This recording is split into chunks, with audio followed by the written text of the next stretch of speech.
Imagine Oliver. He's 38 years old, has a good job and a loving family, but for months now he's been living with a constant thought chest pain, a strange sensation in his head, tingling in his arm. Oliver. What if it's something serious, he wonders every day. Oliver has undergone checkups, tests and exams. Everything is normal, yet his mind finds no peace. As soon as he rules out one illness, he fears another. He's not pretending and he's not exaggerating for attention. He is genuinely suffering, but his pain is invisible, and the enemy he fights is his own anxiety. This is hypochondria, or more precisely, illness-anxiety disorder. It's not just someone worried about their health. Hypochondria is a psychological condition that causes a person to obsessively focus on their body, interpreting normal sensations as signs of serious illness. Imagine living in a state where every small ache or pain feels like a serious health threat. This is the reality for someone with hypochondria. Their mind constantly scans their body for signs of illness, often turning benign sensations into alarming symptoms. What happens in the hypochondriac's mind? The mind of someone with hypochondria works like a distorted lens. Ordinary fatigue may feel like multiple sclerosis. A fast heartbeat feels like a heart attack. Doubt turns into terror. Not even medical tests bring lasting relief. The reassurance is brief, and then the cycle of fear begins again.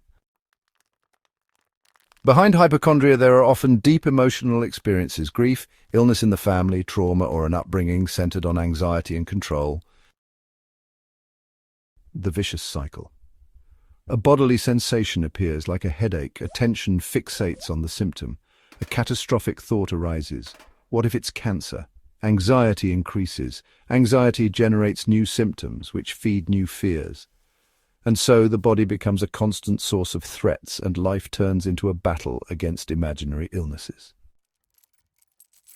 Breaking free from hypochondria. Now, this isn't a life sentence. It is treatable, especially with the right psychological approach.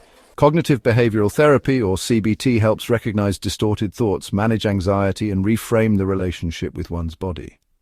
Sometimes medical support with medication can help, always under a doctor's guidance. Most importantly, one must learn to change their relationship with fear, not by avoiding or fighting it, but by understanding it.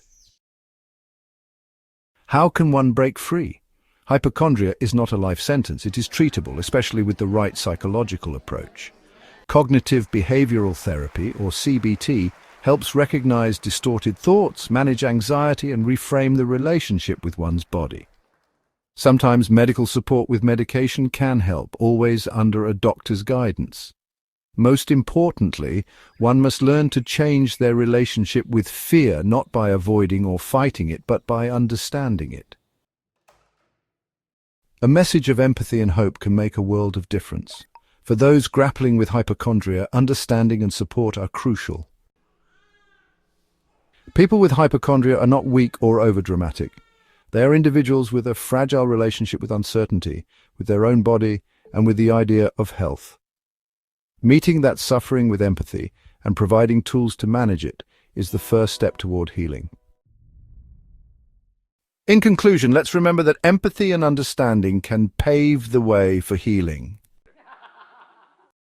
Because true health is not merely the absence of disease. It is the freedom to live without constant fear of becoming ill.